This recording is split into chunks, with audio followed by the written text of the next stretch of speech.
பாப்பாவோட ஸ்கூலில் open house நடந்தது. இதில் வந்து பார்த்தீங்கன்னா நிறைய ஆக்டிவிட்டீஸ் இருக்கும். அதே மாதிரி ஸ்டூடெண்ட்ஸ் எல்லாம் நிறைய ஃபுட் ஸ்டால்லாம் போட்டிருப்பாங்க. நம்ம காலையில் சீக்கிரம் வந்ததால் பேரண்ட்ஸ் ஸ்டூடெண்ட்ஸ் எல்லாருக்குமே வந்துட்டு நூடுல்ஸ் ப்ரொவைட் பண்ணாங்க.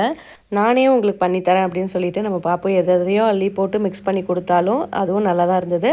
இதெல்லாம் சாப்பிட்டு முடிச்சுட்டு ஆல்ரெடி பண்ணியிருந்த டிராயிங்கில் எல்லாரும் கலர் பண்ணிட்டு இருந்தாங்க. பாப்பாவையும் பண்ண வைக்கலான்னு போனோம். அந்த இடத்துல வந்து ஒரு பாப்பா வந்து என்னோட பேரண்ட்ஸ் வரல, எனக்கு வந்து ஹெல்ப் பண்ணுங்க அப்படின்னு சொல்லிட்டு க்யூட்டாக கேட்டதும் வந்து அந்த பாப்பாவுக்கும் கலர் பண்ணி கொடுத்துட்டு இதில் உள்ள எக்ஸ்ட்ராஸ் எல்லாம் கட் பண்ணிவிட்டு பின்னாடி ஒரு ஸ்டிக் வச்சு டேப் வச்சு ஒட்டி கொடுத்துட்டோம் அப்படின்னா வந்து அவங்க கையில் வச்சுக்க ஈஸியாக இருக்கும். இந்த கேம் வந்து பார்த்திங்கன்னா இந்த கூடையை வந்துட்டு எந்த ஸ்நாக்ஸ் மேலே போடுறோமோ அந்த ஸ்நாக்ஸை வந்து நம்ம எடுத்துக்கலாம்.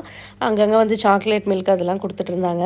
ஸோ இது வந்துட்டு நம்மளோட எல்லா ஃபிங்கர் பிரிண்ட்டும் வச்சோம் அப்படின்னா அதுக்கும் வந்து சாக்லேட்லாம் கொடுக்குறாங்க. ஸோ அடுத்ததாக வந்து பார்த்திங்கன்னா இங்கே வந்து கன் ஷூட் எல்லாம் கூட பண்ணிட்டு இருந்தாங்க. இது வந்துட்டு பார்த்திங்கன்னா பழைய காலத்து மேனுவல் மெத்தடில் டிஷர்ட்டு பேக்ல எல்லாம் பிரிண்ட் பண்ணுறாங்க. இந்த பிக்சர் வந்துட்டு நிறைய இமோஷன்ஸ் எல்லாம் தெரிகிற மாதிரி கிரியேட் பண்ணியிருக்காங்க.